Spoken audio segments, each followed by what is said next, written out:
के बहराइच में रामगोपाल मिश्रा की हत्या के 2 आरोपियों का पुलिस ने किया एनकाउंटर।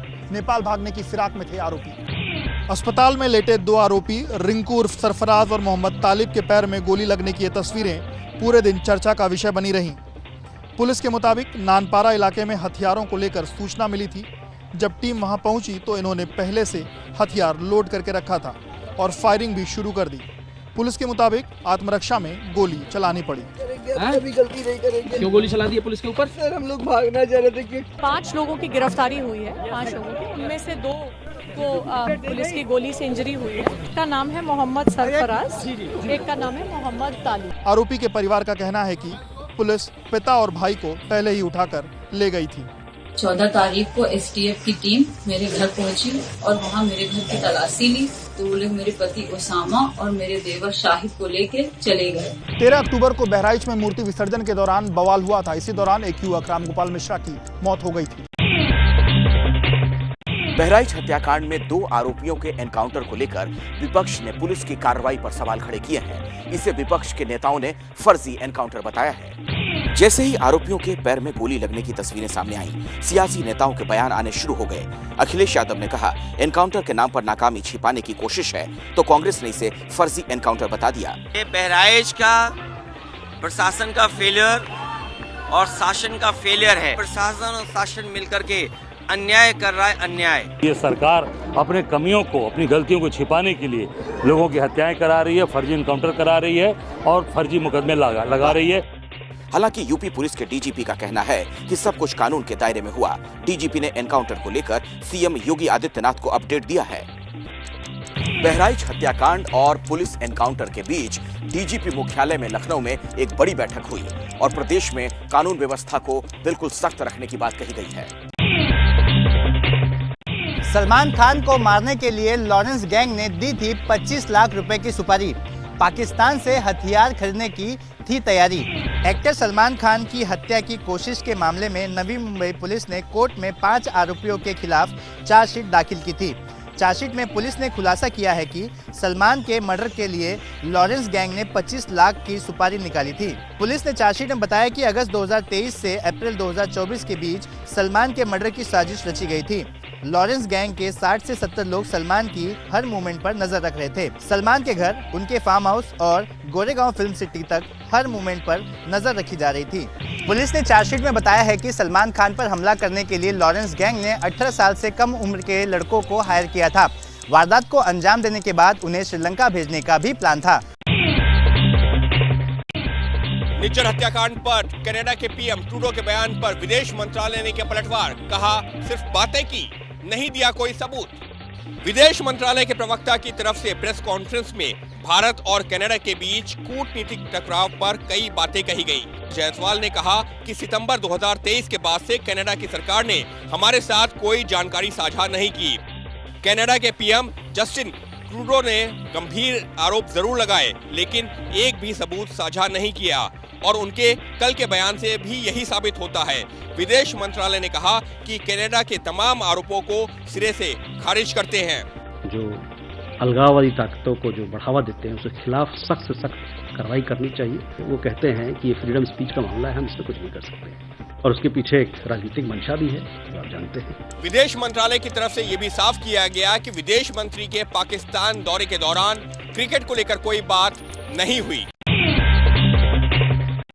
नायब सिंह सैनी दूसरी बार बने हरियाणा के सीएम। पीएम मोदी, गृह मंत्री अमित शाह समेत एनडीए के दिग्गज हुए शपथ ग्रहण समारोह में शामिल। पंचकुला के दशहरा ग्राउंड में पीएम मोदी, अमित शाह, राजनाथ सिंह, जेपी नड्डा के साथ 18 राज्यों के सीएम और डिप्टी सीएम की मौजूदगी में नायब सिंह सैनी ने दूसरी बार हरियाणा के सीएम पद की शपथ ली। शपथ ग्रहण के बाद नायब सिंह सैनी ने पीएम नरेंद्र मोदी के पैर छूकर आशीर्वाद लिया।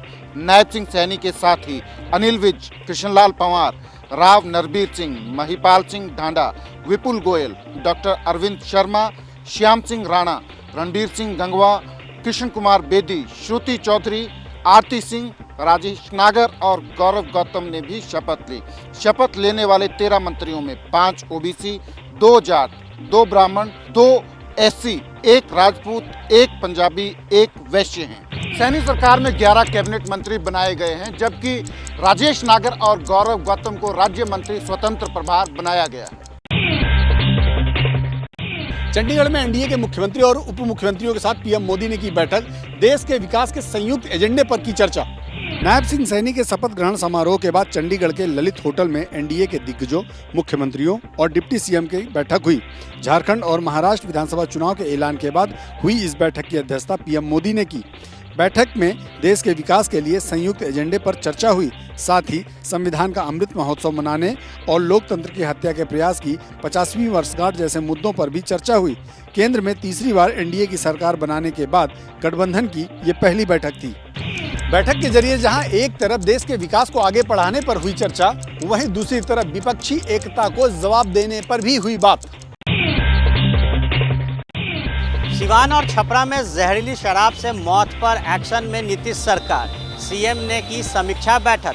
अधिकारियों को घटनास्थल पर जाकर जांच के निर्देश। शराबबंदी के बीच सिवान छपरा में जहरीली शराब से मौत पर सीएम नीतीश कुमार ने पटना में अधिकारियों के साथ बैठक की। सीएम नीतीश कुमार ने मद्य निषेध, उत्पाद और निबंधन विभाग के सचिव को घटनास्थल पर जाने का निर्देश दिया। सीएम ने हालात की जानकारी जुटाने और जांच का निर्देश भी दिया। सीएम ने एडीजी प्रोहिबिशन की पूरी टीम को घटनास्थल पर जाकर जांच करने की बात कही।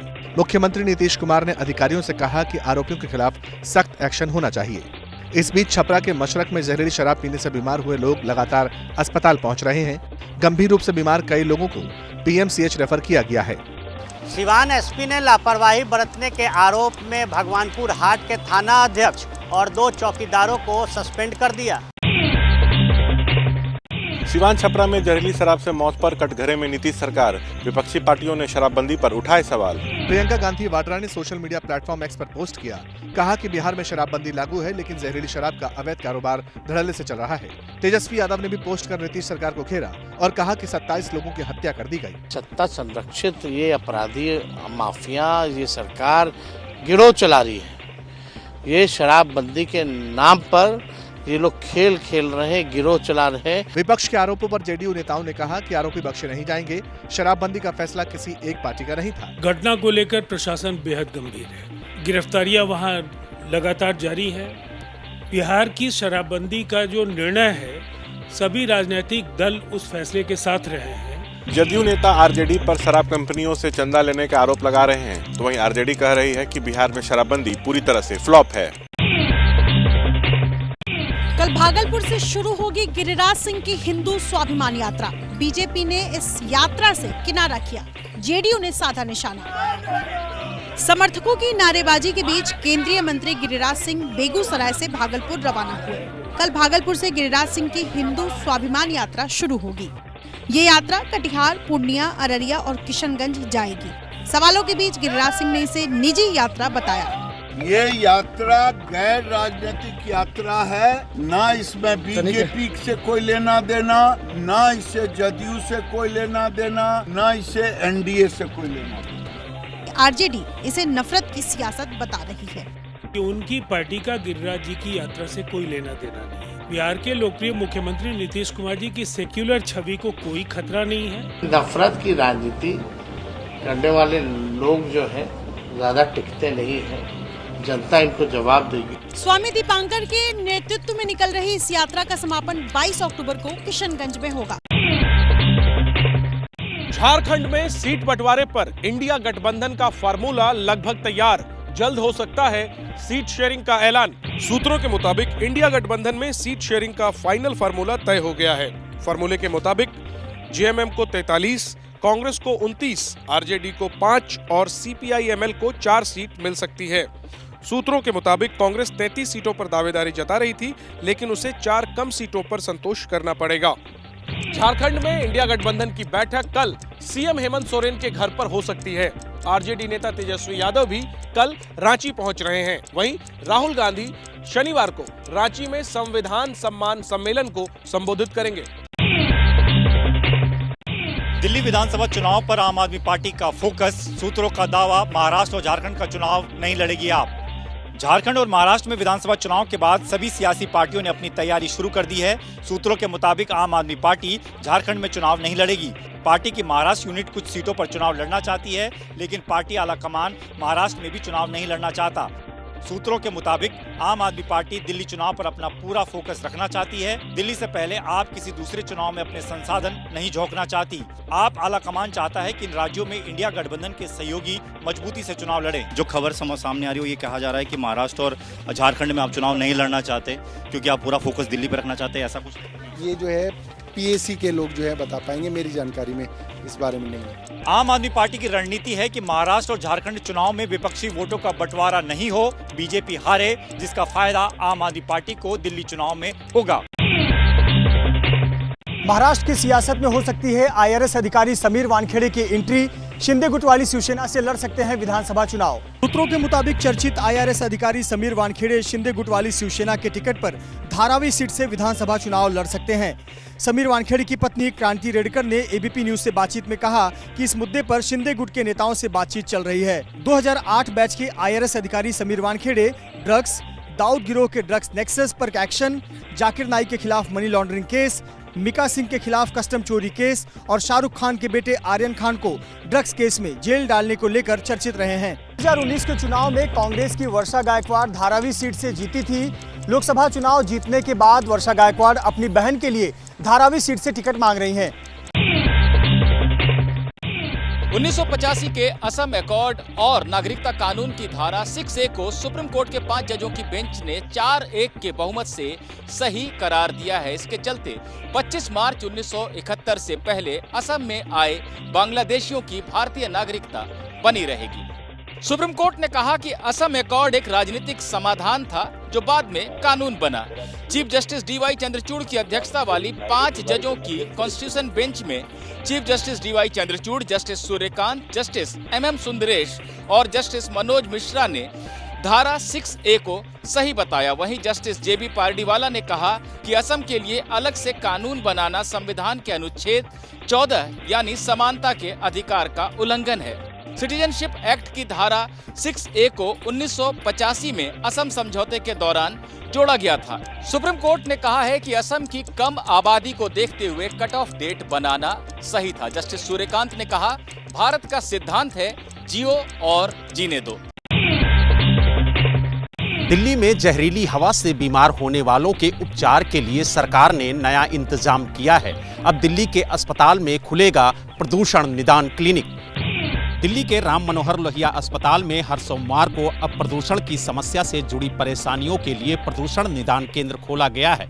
ये क्लिनिक अस्पताल के ग्राउंड फ्लोर में ही लगने वाली OPD के रूम नंबर 1 से 5 में दोपहर 2 बजे से 4 बजे तक चलेगा। क्लिनिक में आने वाले सभी मरीजों का उनके लक्षणों के आधार पर संबंधित डॉक्टर देखेंगे। प्रदूषण निदान क्लिनिक में कंसल्टेंसी के साथ दवाओं के बारे में भी सलाह दी जाएगी। साथ ही प्रदूषण से खुद को कैसे बचाएं, इस बारे में भी जानकारी मिलेगी। भारतीय रेलवे ने टिकट बुकिंग के नियम में बड़ा बदलाव किया है।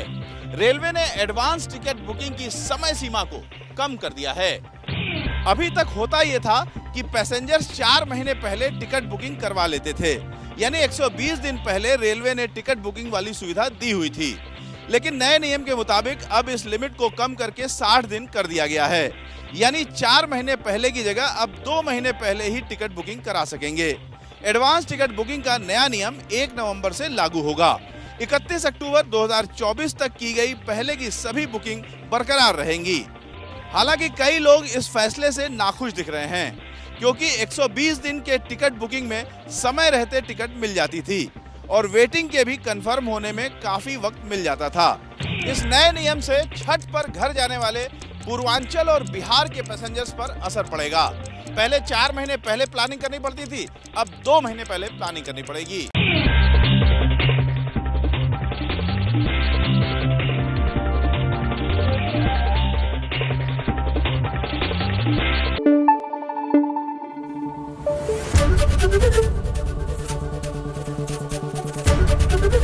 ABP न्यूज आपको रखे आगे।